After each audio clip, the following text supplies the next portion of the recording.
The words "license suspended" stared back at me from the official letter, each character feeling like a personal betrayal. After 15 years of dedicated service at Boston Memorial Hospital, my career had been reduced to a 2-page notice citing professional misconduct and questionable medical decisions. I placed the letter carefully on my desk, next to the framed photo of my husband Mark and me at my medical school graduation. The irony of that happy moment wasn't lost on me. His mother had been there too, beaming proudly at her son's new doctor wife. If only I'd known then what that approval would cost.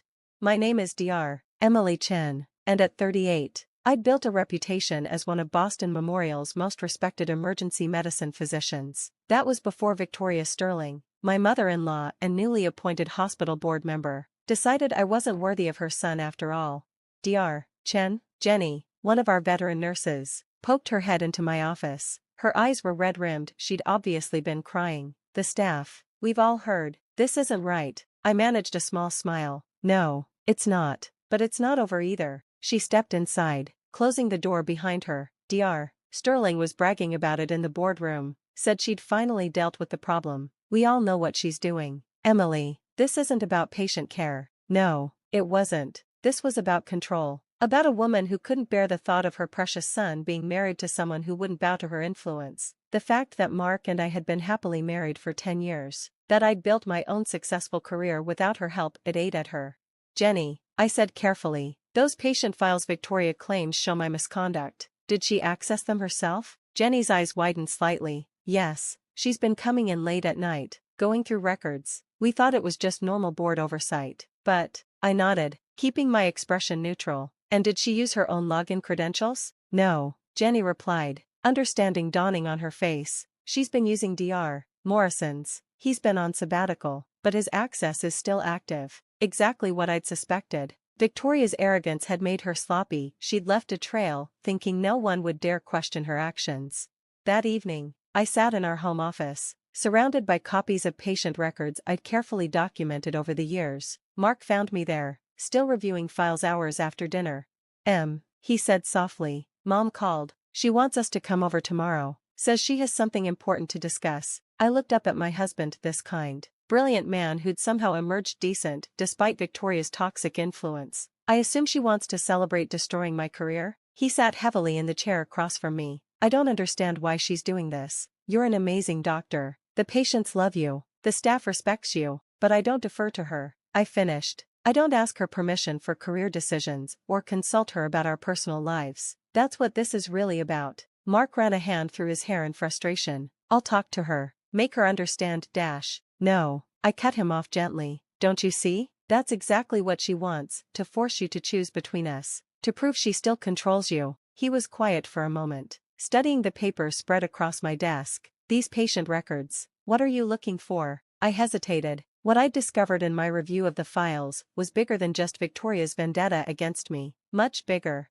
Your mother didn't just access patient records illegally, I said carefully. She modified them, changed treatment dates, altered medication records. But she made a mistake. She didn't know about the backup systems I put in place years ago. Mark's face paled. She tampered with medical records? To make it look like I'd made dangerous decisions. Yes, but in doing so, she revealed something else, something that's been happening at Boston Memorial for years. I pulled out a specific set of files, cases that had always bothered me, but that I'd never been able to connect until now. Victoria's tampering had inadvertently exposed a pattern that had been hidden in plain sight. These patients, I explained, spreading out the files, all came through the ER with similar symptoms. All were transferred to the private wing under the care of specific doctors, and all had their original diagnoses and treatment plans mysteriously altered. Mark leaned forward, his medical training kicking in as he scanned the records. These changes, they're all pushing expensive treatments, unnecessary procedures. Exactly. Your mother was so focused on discrediting me that she didn't realize she was exposing a massive insurance fraud scheme, one that's been operating at Boston Memorial for at least a decade. The implications hung heavy in the air. This wasn't just about my career anymore, this was about systematic fraud that had potentially affected hundreds of patients. How long have you known? Mark asked quietly.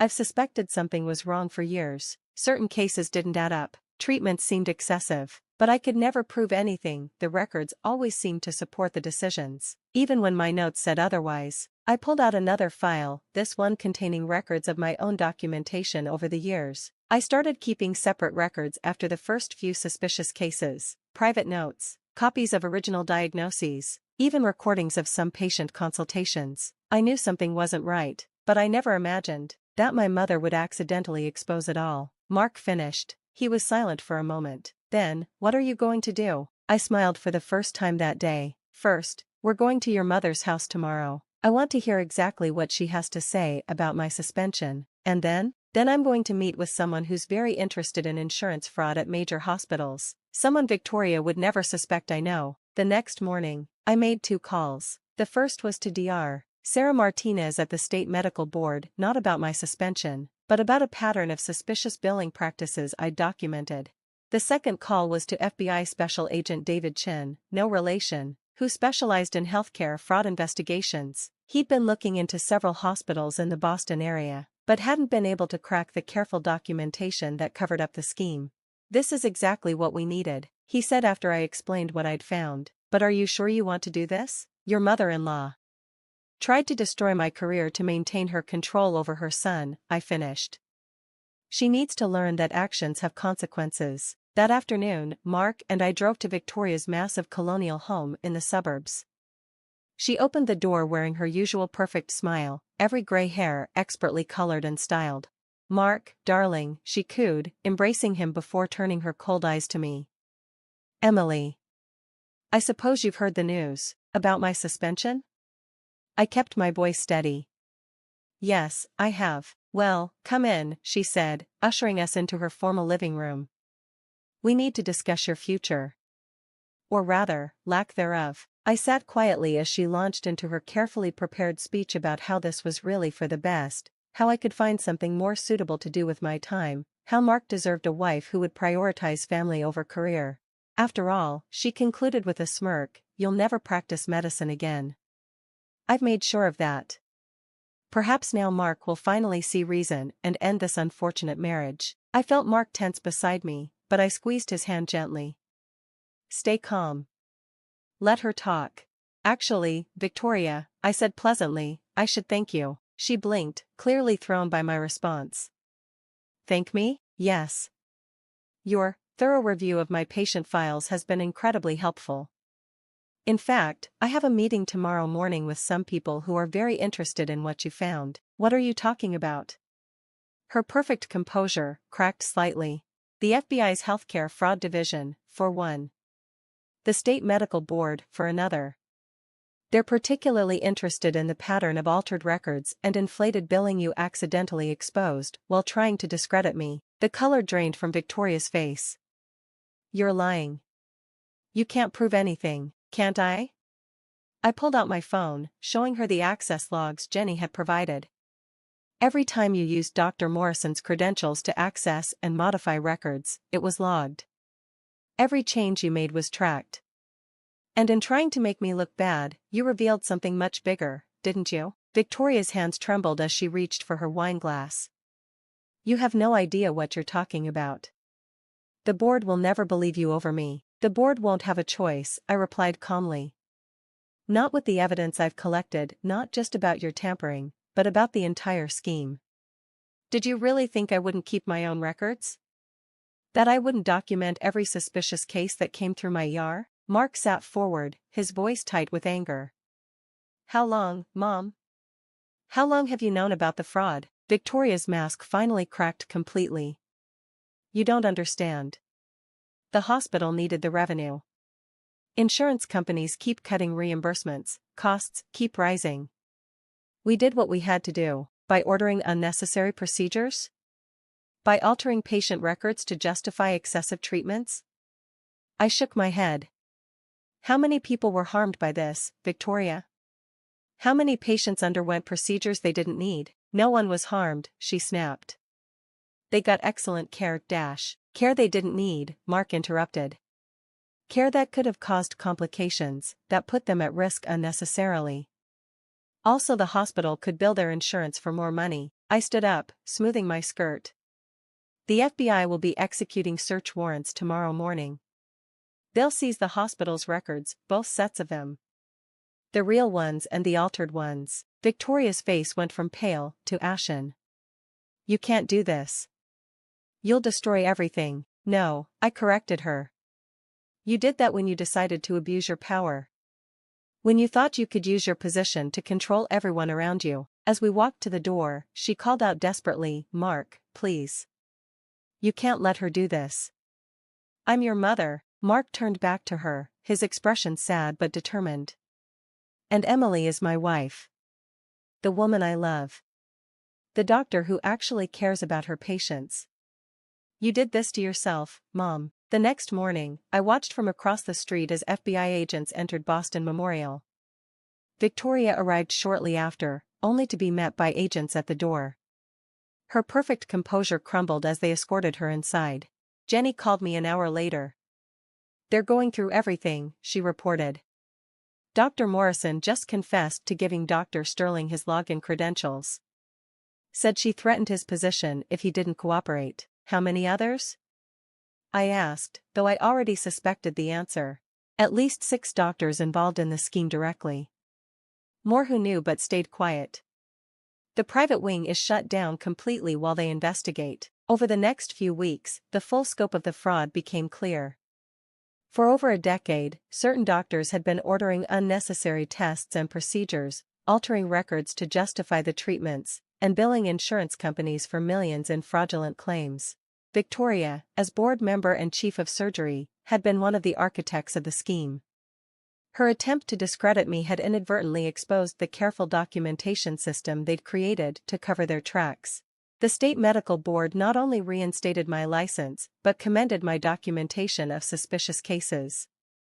The FBI used my records as a roadmap to unravel the entire conspiracy. 3 months after that evening at Victoria's house, I sat in a federal courthouse, preparing to testify about what I'd discovered. Mark squeezed my hand as Victoria was led and wearing handcuffs, a far cry from her usual elegant appearance. She looked older, defeated. When her eyes met mine, I saw something I'd never seen before, respect, tinged with fear. The trial lasted 2 weeks. In the end, Victoria and 5 other doctors were convicted of healthcare fraud and conspiracy. The hospital's reputation was severely damaged, but new leadership was brought in to rebuild properly. I was offered the position of Chief of Emergency Medicine at Boston Memorial's reorganized administration. I accepted on one condition, that we implement rigorous oversight and documentation systems to prevent future fraud. Mark supported me completely, though the situation with his mother strained him. We visited her once in prison, where she finally offered something close to an apology. I thought I was protecting the hospital, she said. But really, I was just drunk on power.